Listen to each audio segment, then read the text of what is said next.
Hi, எல்லாருக்கும் வணக்கம். Welcome to simply Aniya channel.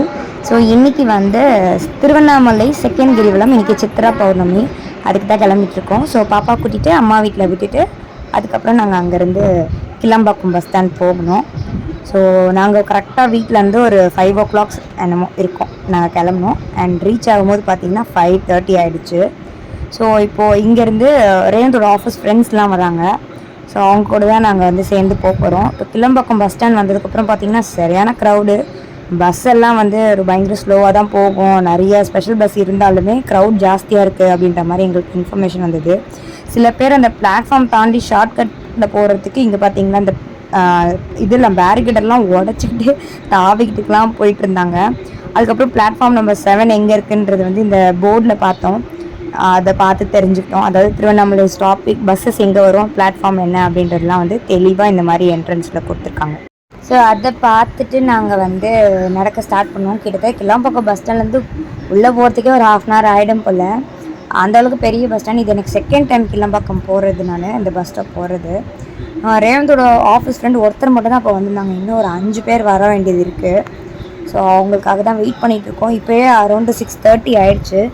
இப்போ போனாலே நம்ம எப்போ ரீச் ஆகும்னு தெரியாது. இன்னும் அவங்க ஃப்ரெண்ட்ஸ் வேறு வரல. நாங்கள் சும்மா அப்படியே பஸ் ஸ்டாண்டெலாம் சுற்றி பார்த்துக்கிட்டே போனோம். இங்கே பார்த்திங்கன்னா இந்த வி ஷேப்பில் இருந்துச்சா, இதை தான் நாங்கள் கமெண்ட் பண்ணிட்டு வந்துட்டு இருந்தோம். கலைஞர் நூற்றாண்டு ஏதோ பஸ் ஸ்டாண்ட் பேருன்னு போட்டிருக்காங்க. பட் ஆனால் வீன் இருக்குது, சிம்பாலிக்காக விஜய் அப்படின்ற மாதிரி ஃபீல் ஆகுது அப்படிலாம் சொல்லி, நம்ம டிவிக்கு ஃபேன்ஸ் இல்லையா, இப்படிலாம் சொல்லி நம்ம பிடிச்சிக்க வேண்டியது தான்.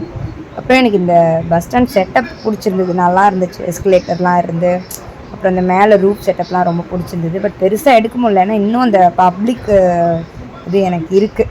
அதனால தான் டைம் மணி என்னடா இப்போது 6:30. இப்போ பஸ் பிடிச்சா கூட நம்ம வந்து ஒரு 10 மணிக்கெலாம் போய் சேர்ந்துடலாமா? 10-11 மணிக்கு போய் சேர்ந்துடலாம். ஆனால் எத்தனை மணிக்கு போய் சேர போகிறோன்னு தெரில. Let's see. அப்புறம் ரேவந்த் ஃப்ரெண்டு வந்து பிளாட்ஃபார்ம் நம்பர் 7 வெயிட் பண்ணுறேன் அப்படின்னு சொல்லியிருந்தாங்க. ஸோ அப்புறம் அந்த இடத்துக்கு வந்துட்டோம். ஏன்னா இங்கே தான் திருவண்ணாமலை பஸ்ஸஸ்லாம் நிற்கும்னு சொன்னாங்க. ஸோ பார்த்திங்கன்னா ஒரு 4-5 பஸ் இருந்தது, ஆனால் எதுவுமே ஓப்பனில் இல்லை. ஸோ அதனால வெயிட் பண்ணிகிட்டு இருந்தோம். அவங்க இன்னும் மற்ற ஃப்ரெண்ட்ஸ்லாம் வரணும். ஸோ அதுக்காக தான் வெயிட்டிங். பட் பஸ் எதுவுமே ஓப்பனில் இல்லை. அதுதான் கொஞ்சம் கஷ்டமாக இருக்குது. ஏன்னா சீட்டு கூட பிடிக்க முடியாது நம்மளால். ஹோல் திருவண்ணாமலை பஸ் ஸ்டாண்டே செம்ம க்ரௌடாக இருக்குது. எப்போ போய் சேரதுன்னே தெரில. இவங்க வேறு அவங்க ஃப்ரெண்ட்ஸோடு வரேன்னு சொல்லிட்டு இன்னும் ஒருத்தர் ஒரு 1 hour வரல காய்ஸ்.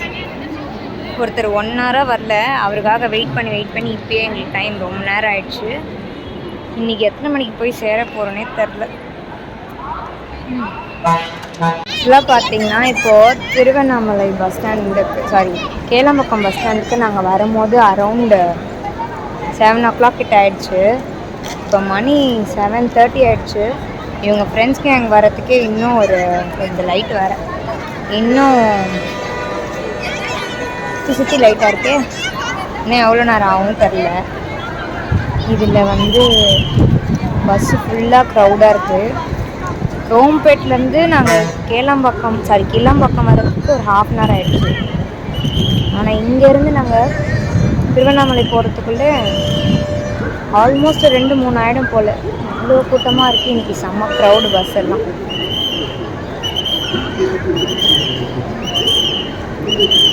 இன்னும் ஒருத்தர் வரணுமா. மொத்தம் ஒரு 6 பேர் ரேவந்தோட ஆஃபீஸ் கேங்ஸ் எல்லாம் இருக்காங்க. அவங்களுக்காக தான் வெயிட்டிங். நான் பேசுகிறது எத்தனை பேர் கேட்குதுன்னு கூட தெரில. இப்பயே தலைவலிக்கு தனியாக போயிருந்தா இன்னும் கொஞ்சம் சீக்கிரமாக போயிருந்துருக்கலாமான்னு வேறு தெரில. பஸ்ஸு வர வழியிலே வந்து பிளாக் பண்ணுறாங்களா, அதனால வந்து ஏறவே முடியல. Let's see. ஒரு வழியாக அடித்து பிடிச்சி நாங்கள் பஸ் ஏறிட்டோம். சீட்டையும் பிடிச்சாச்சு. பஸ்ஸு கிளம்பிடுச்சு. அண்ட் நாங்கள் ரீச் ஆகும்போது பார்த்திங்கன்னா 3:30 சம்திங் இருக்கும், அரௌண்ட் 3. ஏன்னா நடுவுலே வந்து பஸ்ஸு வந்து படையப்பா படத்தில் வர மாதிரி நின்றுச்சு. சுத்தமாக எங்களால் முடியல. இன்ச் பை இன்ச் நகர்ந்துச்சு. ஸோ அதுக்கப்புறம் அங்கேருந்து இறங்கி ஒரு ஆட்டோ பிடிச்சி திருவண்ணாமலைக்கு போனோம், கோயில் இருக்கிற இடத்துக்கு. இங்கே பார்த்தா சரியான க்ரௌடு. அப்பா சாமி, இது வரைக்கும் சித்ரா பௌர்ணமிக்கு இந்த அளவுக்கு க்ரௌடு வந்ததில்லைன்னு தான் நியூஸில் நாங்கள் வந்ததுக்கப்புறம் பார்த்தோம். அந்த அளவுக்கு சரியான க்ரௌடு. அப்படி இந்த படையப்பா படத்தில் வர மாதிரி தான் இருந்துச்சு எனக்கு. வாழ்க்கையில் 1000 தடைக்கல்லப்பா அந்த மாதிரி இருந்துச்சு கூட்டத்தெல்லாம் பார்க்கும்போது. எனக்கு வேறு அப்பப்போ கொஞ்சம் ஷையாக இருந்துச்சு வீடியோ எடுக்க. அண்ட் இந்த வியூவை பாருங்கள், சூப்பராக இருந்துச்சு. அந்த கோபுரத்துக்கு மேலே இந்த பௌர்ணமி நிலா பார்க்க செம்ம அழகான வியூ. இது ஃபோனில் எந்த அளவுக்கு தெரியுதுன்னு தெரியல, பட் நேரில் பார்க்க கண்ணுக்கு அவ்வளோ சூப்பராக இருந்தது. அதுக்கப்புறம் இங்கே வந்து ஒரு கோபுரத்துக்கு ஒரு விஷயம் போட்டுட்டு கற்பூரம்லாம் ஏற்றி வைக்கலாம் அங்கே சான்ஸே இல்லை, அந்த அளவுக்கு க்ரௌடு. அங்கே ஜஸ்ட் ஒரு வணக்கத்தை போட்டுட்டு கிரிவலம் நடக்க ஸ்டார்ட் பண்ணோம். நடந்த கொஞ்ச நேரத்துலேயே என்ன சொல்கிறது, இன்ச் பை இன்ச்சாக தான் மூவ் ஆச்சு. அதுக்கப்புறம் ஒரு மாதிரி ஸ்டாம்பேட் மாதிரி ஆயிடுச்சு. நடுவில் எங்களுக்கு வந்து சுத்தமாக முடியல, ஒரு மாதிரி மூச்சு அடைக்க ஆரம்பிச்சிருச்சு. ரொம்ப ஒரு மாதிரி திணறிட்டோம். ஒரு 1.5 hours தான் நடந்திருப்போம். அதுக்கு மேலே ஒரு 4:30 இருக்கும் இது எடுக்கிறப்போ. 4:30 to 5:30 இருக்கும்னு நினைக்கிறேன், ஒரு 2 hours நினைக்கிறேன். அதுக்கப்புறம் எங்களால் முடியல, ஒரு மாதிரி டயர்டாகிடுச்சு, தூங்கிட்டே நடந்த மாதிரி ஃபீல் ஆகிடுச்சு. நடுவில் ஒரு மாதிரி மூச்சு விட கூட முடியல, அந்தளவுக்கு ஒரு ஸ்டாம்பேட் மாதிரி ஆச்சு. அதனால் எங்கள் கூட வந்தவங்களே நாங்கள் கொஞ்சம் மிஸ் பண்ணிட்டோமா, அதனால் கொஞ்சம் நேரம் இருந்து வெயிட் பண்ணிவிட்டு கொஞ்சம் ஒரு ப்ரெத்தெல்லாம் எடுத்து அதுக்கப்புறம் தான் நாங்கள் அங்கேருந்து மூவ் ஆனோம். அண்ட் அதுக்கப்புறம் ஒரு மழை ஒன்று வந்தது.